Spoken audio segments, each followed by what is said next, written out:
So good morning to all. So एक student की query आई है कि सर फर्स्ट ईयर से लेके और फोर्थ ईयर तक हम सिर्फ प्रोग्रामिंग ही पढ़ते रहते हैं, तो क्या प्रोग्रामिंग ही बीटेक है?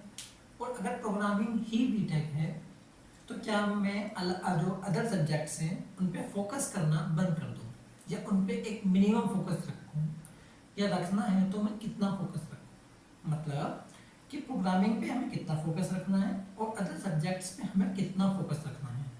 क्योंकि एक डाउट ये भी था कि प्लेसमेंट में तो मेनली प्रोग्रामिंग ही आएगी, तो हमें किस सब्जेक्ट के ऊपर कितना फोकस रखना है ये हम लोगों को चेक करना है। सो मैं इस क्वेश्चन का आंसर फर्स्ट ईयर से दूंगा। जब आप फर्स्ट ईयर में आए थे तो आपने क्या डिस्कस किया? आपने मेनली सी लैंग्वेज को डिस्कस किया, है ना। सी लैंग्वेज से आपको क्या पता लगा? आपको बेसिक्स ऑफ प्रोग्रामिंग का आइडिया लग गया। मेनली मैं कह सकता हूँ आपको ये पता चल गया कि हम प्रोग्रामिंग करते कैसे हैं। सी लैंग्वेज के बाद जो मेन सब्जेक्ट था रिगार्डिंग प्रोग्रामिंग वो डेटा स्ट्रक्चर था। डेटा स्ट्रक्चर से आपको ये पता लग गया कि आप डेटा को किस तरह स्टोर और मैनेज कर सकते हैं। ठीक है, तो अगर आप डेप्थ में जाएं, प्रोग्रामिंग है क्या? प्रोग्रामिंग हमें ये बता रही है कि जो कंप्यूटर का बेसिक कंपोनेंट है, रैम है, रोम है, इनके अंदर डेटा को कैसे स्टोर करना है और डेटा को कैसे रिट्रीव करना है, और वी कैन से मैनेज करना है। ठीक है, फिर आप लोगों ने डीबीएमएस पढ़ा, डेटा बेस मैनेजमेंट सिस्टम। आपको ये पता लग गया कि आपने डेटा को हार्ड डिस्क के ऊपर या परमानेंट मेमोरी के ऊपर कैसे स्टोर करना है, कैसे रिट्रीव करना है। और अगर मैं एक ही लाइन में बोलूं तो हम यही डिस्कस कर रहे हैं कि हमें डेटा को कैसे स्टोर करना है और कैसे रिट्रीव करना है। That is the basic functionality of computer. ठीक है, अब आते हैं अदर सब्जेक्ट्स के ऊपर। अगर मैं सी, डेटा स्ट्रक्चर, डा डा में हमने क्या स्टडी किया था? Different approaches to solve the problem. वो क्या अप्रोचेस मेरे पास हैं जिनसे मैं प्रॉब्लम को सॉल्व कर सकता हूँ। अगर हम इन 3-4 सब्जेक्ट्स को हटा दें और अदर सब्जेक्ट पे लुक करें, like operating system, distributed system, है ना, तो हम इन सब्जेक्ट में क्या डिस्कस कर रहे हैं कि जो प्रोग्रामिंग हमने अभी तक स्टडी की है उसको यूज करके मैं क्या क्या एप्लीकेशन परफॉर्म कर सकता हूँ।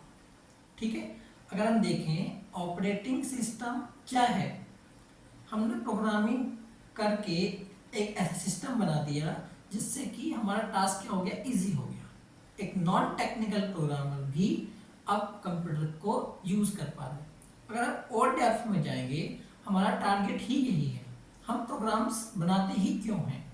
एक प्रोग्रामर का मेन रीजन प्रोग्राम बनाने का यही है कि एक नॉन टेक्निकल इंसान भी प्रॉब्लम को सॉल्व कर पाए, है ना, with the help of computer.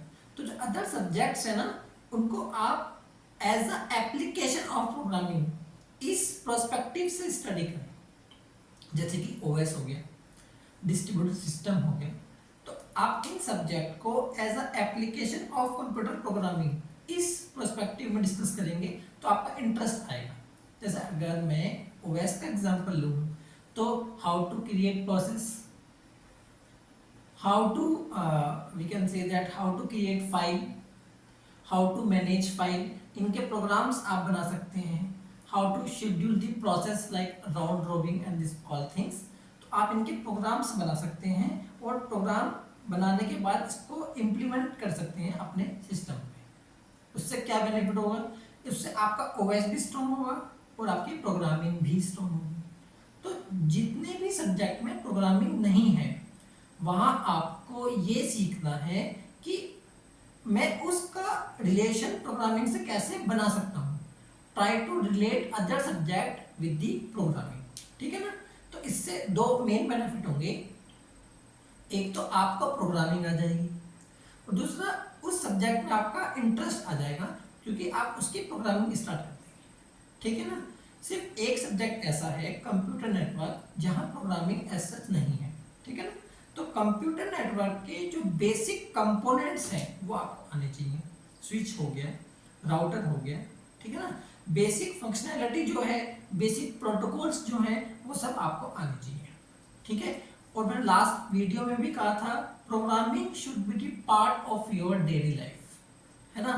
तो आप रोज 1 से 2 आवर्स प्रोग्रामिंग करते रहें, डिफरेंट सब्जेक्ट से उसका क्या रिलेशन है वो फाइंड आउट करें और प्रोग्रामिंग करते रहें, ठीक है ना। प्रोग्रामिंग हर जगह आपको मिल जाएगी, है ना। जैसे कि मान लो डिस्ट्रीब्यूटेड सिस्टम एक सब्जेक्ट है, तो उसमें आरपीसी एक टॉपिक हो गया, आरएमआई एक टॉपिक हो गया, इनकी प्रोग्रामिंग है। जैसे कि मान लो वेब डिजाइनिंग एक सब्जेक्ट है, वेब डिजाइनिंग में भी प्रोग्रामिंग है। तो आप किसी प्रॉब्लम को लेके उसे कितने अप्रोच लगा के सॉल्व कर सकते हैं, है ना, ये आपको क्रिएटिव बनाएगा, है ना। तो प्रोग्रामिंग में आपको यही देखना है कि जो प्रॉब्लम है वो कितने अप्रोच से सोल्व हो सकती है, वो उसकी एप्लीकेशन क्या क्या है, और एफिशिएंटली मैं उससे क्या प्रॉब्लम सॉल्व कर सकता हूँ, ठीक है ना।